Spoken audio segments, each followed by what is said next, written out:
विरोधी पार्टियों के सिखाए हुए लोग हैं। कौन है आप? देखिए, मैं तो किसान हूँ भाई, और इसको साबित भी मैं कर सकता हूँ। और सरकार चाहे जिस एजेंसी से जांच कराना चाहे वो जांच करा सकती है। लाख प्रयास भारत सरकार ने कर ली, उनकी सारी मीडिया ने कर ली, उनके सारे लोग ने कर लिए, तरह तरह के कमेंट दिए, उसके बाद भी यहाँ का आंदोलन और उग्र होता जा रहा है।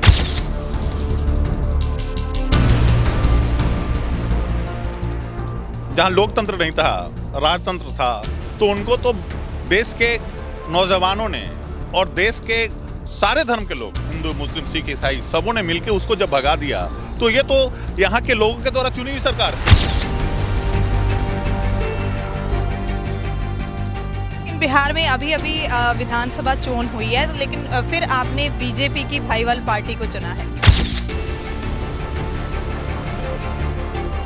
आप लोकतंत्र के मंदिर के गेट दरवाजा ही बंद कर दिए हो और कहते हो कि लोकतंत्र मंदिर बनेंगे।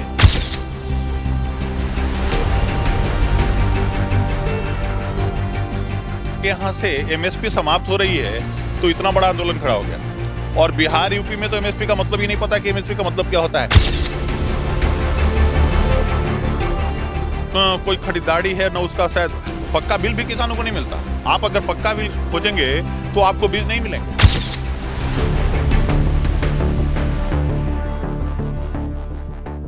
द खालस टीवी देख रहे सभी दर्शकों का बहुत बहुत स्वागत है। सिंघू बॉर्डर से मैं हर्ष शरणपुर।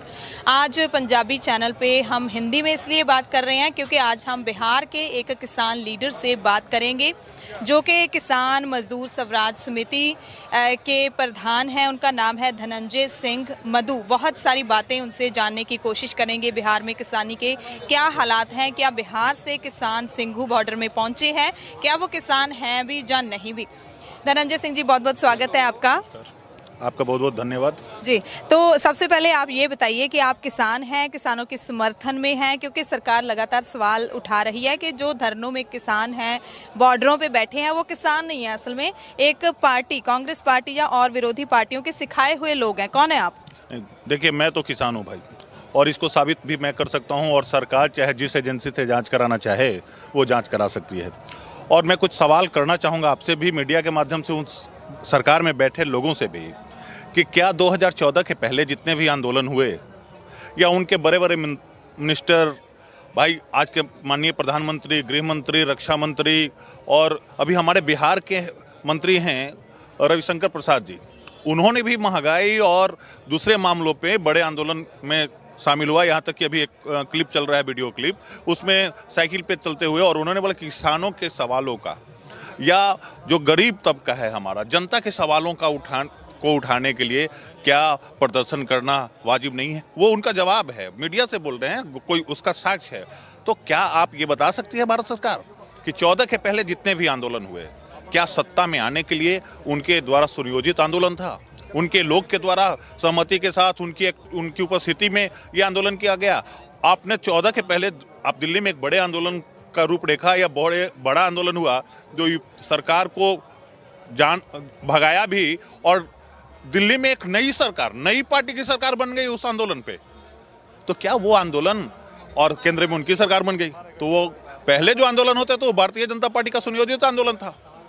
जब आज इस बड़े आंदोलन को, जिसमें किसान ये जाड़े में, ठंड में दिन रात बैठा है, यहाँ सेवा भाव से कोई तरह की यहाँ भद्रता नहीं है, किसी तरह का इशूज नहीं है, लाख प्रयास भारत सरकार ने कर ली, उनकी सारी मीडिया ने कर ली, उनके सारे लोग ने कर लिए, तरह तरह के कमेंट दिए, उसके बाद भी यहाँ का आंदोलन और उग्र होता जा रहा है। तो उनको तो समझना चाहिए, समझने में तो वो देर कर रहे हैं। बिल्कुल, कहीं ना कहीं लगता है कि सरकार को पता तो है कि ये लोग कौन है। तो ये सरकार जो बोल रही है कि कांग्रेस पार्टी के सिखाए हुए हैं, इनमें क्या मतलब है? सरकार का क्या मकसद है, आपको क्या लगता है? नहीं, वो तो इस आंदोलन को कुचलने के लिए, वैसे वो ब्रिटिश नीति वाले ही लोग हैं कि उनकी बुनियाद ही उन्हीं लोगों ने रखा था, और आज भी वही सोच वाले लोग हैं, सरकार भी वही चला रहे हैं। वो तो जैसे ईस्ट इंडिया कंपनी हमारे यहाँ बिजनेस के सहारे, व्यवसाय के सहारे हमारे यहाँ पूरा अधिपत्य जमा लिया, 200 साल राज किया, उसी तरह से कुछ उद्योगपति जो भारत सरकार के सपोर्ट में खड़े हैं, फाइनेंशियली हर तरह के सपोर्ट करने हैं, उनको फाइनेंशियली रिच करने के लिए, आर्थिक धनी बनाने के लिए, और पूरा देश का कमांड उनके हाथों में हो, और देश की जनता को इतना कमजोर कर दें कि आगे आने वाले भविष्य में कई दिनों तक या कई वर्षों तक हमारे खिलाफ या सरकार के खिलाफ आवाज़ें नहीं उठा सकें, इसलिए तो ये कानून लाया गया है। और जहाँ तक मेरा आपका जो सवाल था कि मैं किसान हूँ। हमारा बिहार के पटना जिला में पुनपुन प्रखंड है, ग्राम पंचायत बरावा है, वहाँ की प्रधान हमारी पत्नी है, और वहाँ पे हमारे पास किसान खेती करने के लिए सारे जो यंत्र हैं वो मौजूद हैं। मुझे कुदाल चलाना भी आता है, ट्रैक्टर चलाना भी आता है, बैल भी चलाया है मैंने, और सब्जी भी बेची है, धान भी बेचा है, गेहूं भी बेचा है, फल भी बेचा है। अभी भी खेतीबाड़ी करते हैं? हाँ, अभी भी करते हैं ना, अभी तो फसल कटवा के आए हैं, आप देख सकते हैं। और हम तो फेसबुक पर अगर देखना चाहे, धनंजय सिंह मधु के आईडी है फेसबुक का, आप धान कटवाते हुए देखेंगे। लेकिन मैंने जीवन में अभी तक एक चाय बेचने का मौका हमको अभी तक प्राप्त नहीं हुआ है, मैं इतना कहूँगा। इसलिए किसान को अच्छी भली भांति समझता हूँ कि किसान का मतलब क्या होता है और किसान के साथ कितनी परेशानियां हैं, उसमें भी बिहार के किसान। बिल्कुल। सो ऐसा माहौल बना दिया गया है कि आपको अपनी पहचान है जो बतानी पड़ रही है मीडिया के सामने कि मैं किसान हूँ। क्या आपको लगता है कि आने वाले समय में आपको एक प्रूफ भी रखना पड़ेगा इसका साथ में, कि आपको बताना पड़ेगा कि मैं किसान हूँ, इसका ये प्रूफ है? नहीं, ऐसी बात नहीं है। अब सरकार तो 5 साल में आती जाती है ना। जब ब्रिटिश, जहाँ लोकतंत्र नहीं था, राजतंत्र था, तो उनको तो देश के नौजवानों ने और देश के सारे धर्म के लोग, हिंदू, मुस्लिम, सिख, ईसाई, सबों ने मिलकर उसको जब भगा दिया, तो ये तो यहाँ के लोगों के द्वारा चुनी हुई सरकार है। इसको भगाते क्या देर लगेगा? बाद में आइडेंटिफिकेशन का जरूरत नहीं पड़ेगा। आइडेंटिटी बस आप किसान का हाव भाव ही बता देता है कि मैं किसान हूँ। लेकिन बिहार में अभी विधानसभा चोन हुई है, तो लेकिन फिर आपने बीजेपी की भाईवाल पार्टी को चुना है। नहीं, पार्टी को चुना नहीं है। अभी मीडिया में बहुत सारी बातें हैं, चोरी से बनाई गई सरकार, बहुत सारा बात है। जो है पूरा सिस्टम लोकतंत्र। देखिए, मैं एक सवाल और आपसे रेज करना चाहिए भाई, आप सनातन धर्म के मंदिर का स्थापना कर रहे हैं, लोकतंत्र के मंदिर का स्थापना कर रहे हैं, लेकिन मंदिर स्थापना करने से संस्कार थोड़े आ जाएंगे। मंदिर की स्थापना करें, उसमें ब्राह्मण भी बैठते हैं सनातन धर्म के मंदिर में, जो संस्कृत का सही सही उच्चारण करते हैं, और वहाँ मांगने वाले भी लोग जाते हैं जो भगवान के सामने दुआ करते हैं। और आप लोकतंत्र के मंदिर के दरवाजा ही बंद कर दिए हो और कहते हो कि लोकतंत्र मंदिर बनेंगे, भवन बनेंगे। तो बिहार में से कितने किसान आए हैं, कितने लोग आपके साथ आए? देखिए, हम अभी 10-15 दिनों से हैं। बीच में यहाँ से चडोनी साहब गए थे, वहाँ के किसान एक्चुअली में क्या है कि जागृत नहीं है और संपन्न भी नहीं है आर्थिक रूप से। कारण क्या है? कारण क्या है कि आपको तो पंजाब हरियाणा का ये आंदोलन है, जब आपके यहाँ से एमएसपी समाप्त हो रही है तो इतना बड़ा आंदोलन खड़ा हो गया। और बिहार यूपी में तो एमएसपी का मतलब ही नहीं पता कि एमएसपी का मतलब क्या होता है। आज तक के इतिहास में तो एमएसपी पे वहाँ के किसान फसल बेच ही नहीं पाते हैं, तो आर्थिक काफी कमजोर हैं। लेकिन मतलब कि कभी भी बिहार में एमएसपी पे फसल बिकी नहीं? अब बिकी नहीं। 2006 में मंडी व्यवस्था समाप्त हो गई। आप अपने धान को कहाँ बेचोगे वो भी पता नहीं है। जब 2006 में मंडी व्यवस्था समाप्त हुई तो बिहार के लोगों ने विरोध क्यों नहीं किया, बिहार के किसानों? नहीं, देखिए, उस समय जो पिछली सरकार थी, तो 15 साल सरकार थी, तो उनका खिलाफत थोड़ा था जनता में, या उनके क्रियाकलापों के या माहौल बनाया गया।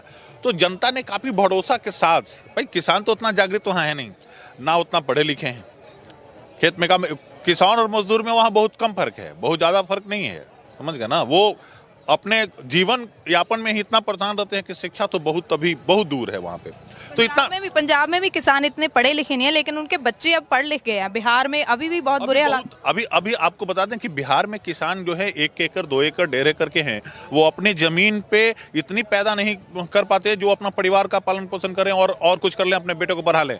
अपनी जमीन को अपने मजदूरों को टुकड़ों में देके और आपके पंजाब हरियाणा में आके आपके यहाँ खेती कर रहे हैं, आपकी जमीन को संवार रहे हैं। वहाँ अपनी जमीन दूसरे को देके आपके जमीन को यहाँ संवार रहे हैं, फसलें उगा रहे हैं, या प्राइवेट सेक्टर में नौकरी कर रहे हैं। वहाँ का ये हालत अभी देखे होंगे कि कोरोना काल में जब माननीय प्रधानमंत्री जी के द्वारा जब बंद किया गया, तो सबसे ज्यादा अगर कोई जाने वाला लोग था वर्कर तो यूपी और बिहार का था। बाकी स्टेटों में ये हाल नहीं है। तो बिहार का मास जो है युवा वर्ग है जो अपने प्रदेश से बाहर अपनी रोजी रोटी के लिए जाता है। तो अब जो आंदोलन छिड़ा है किसानों का, पंजाब और हरियाणा के किसानों की तरफ से, उससे लोगों में कुछ क्रांति सुलग रही है, कुछ आस है उनके जागने की?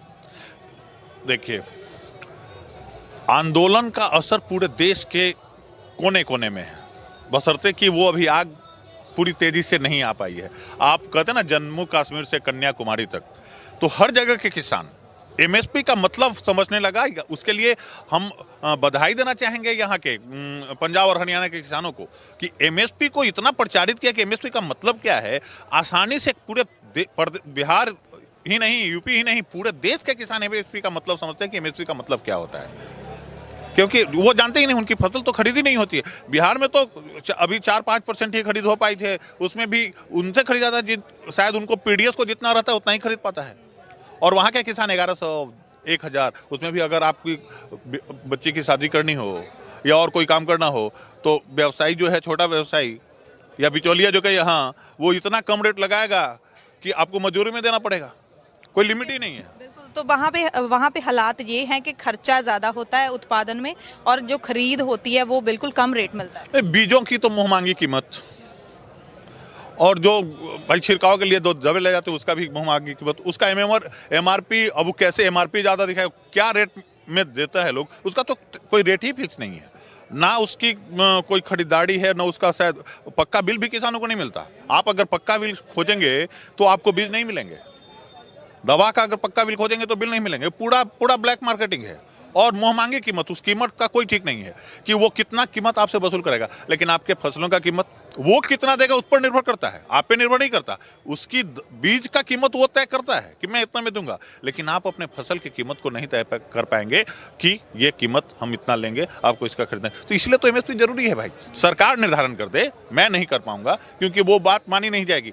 सरकार के पास अधिकार है उस चीज का, वो कीमत एमएसपी तो वही है ना कि सरकार किसानों के फसलों की कीमत को तय करे और उस कीमत पे कोई भी सरकार खरीदे या कोई व्यवसायी खरीदे, उस कीमत से अगर नीचे खरीदता है तो भाई दंड उसको मिलना चाहिए। बिल्कुल। सो बिहार में अब सभी किसान हैं जो वो जागरूक हो गए हैं, एमएसपी के बारे में जान गए हैं, या आपके सामने अभी भी चुनौती है वहां पे एमएसपी के बारे में बताने? नहीं, अभी चुनौती है, क्योंकि कम्युनिकेशन का साधन भी, मीडिया भी उतना नजदीक नहीं है। एक संगठन वहाँ किसानों के लिए, मैं तो आज आया हूँ यहाँ पे सिंधु बॉर्डर पे, यहाँ जो लीड कर रहे हैं चौधरी जी, उनको कहेंगे कि भाई वहाँ के किसानों को जोड़ा जाए, उनमें जागृति फैलाया जाए, और आप कम मेहनत में अगर पंजाब हरियाणा के किसानों को यहाँ एकजुट कर लिए हैं तो थोड़ा ज़्यादा मेहनत बिहार के किसानों में लगेगा, और ये आंदोलन इतना बड़ा होगा कि सरकार तो क्या, इतिहास में, देश के इतिहास नहीं पूरे विश्व के इतिहास में, जब आंदोलन पे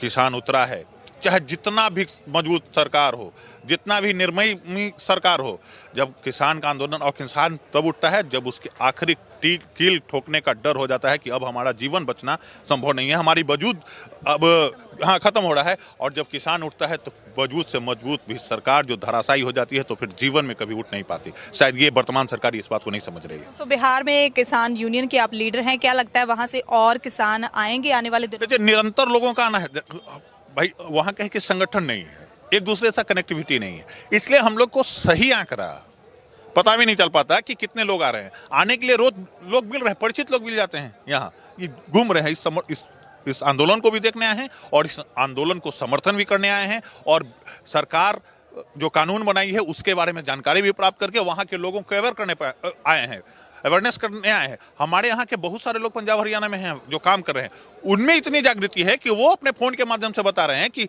पंजाब और हरियाणा के किसान क्यों आंदोलन कर रहे हैं। और आपने एक तो कारण बताया कि अवेयरनेस नहीं है, जागृति नहीं है, और क्या समस्या है कि वहाँ से किसानों का किसान, उसकी फाइनेंशियली हालत इतनी मजबूत नहीं होगी कि 1000-1200 किलोमीटर अपने संसाधन से चल के आए और आपके लिए प्रदर्शन, जैसे ही आपको अगर वो 15 दिन नहीं आएगा तो उसकी रोजी रोटी, उसका परिवार कहाँ से खाएगा? वो तो मजदूर बन गया है, किसान अब थोड़ा ही रह गया है, वो मजदूर बन गया है, अपनी जमीन पे खुद मजदूरी कर रहा है। ये हालात है वहाँ के, इसलिए ताकत की जरूरत है वहाँ पे।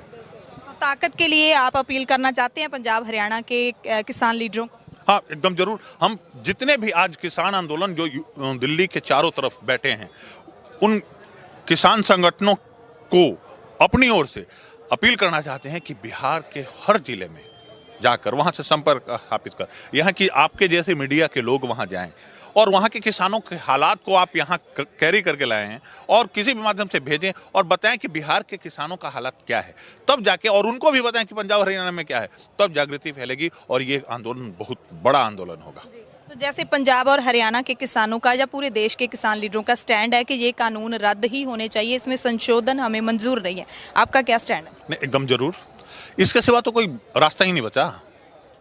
आप मिनिमाइज मत करो ना, मिनिमाइज से तो फिर वही स्थिति हो जाएगा। आप जिस तरह से अध्यादेश के माध्यम से आपने कानून बनाया, और जब कोरोना काल में पूरा देश नहीं पूरा विश्व जब भयभीत था, आपने बिना चर्चा करके कानून को पास करा दिया। किसके लिए पास कराया?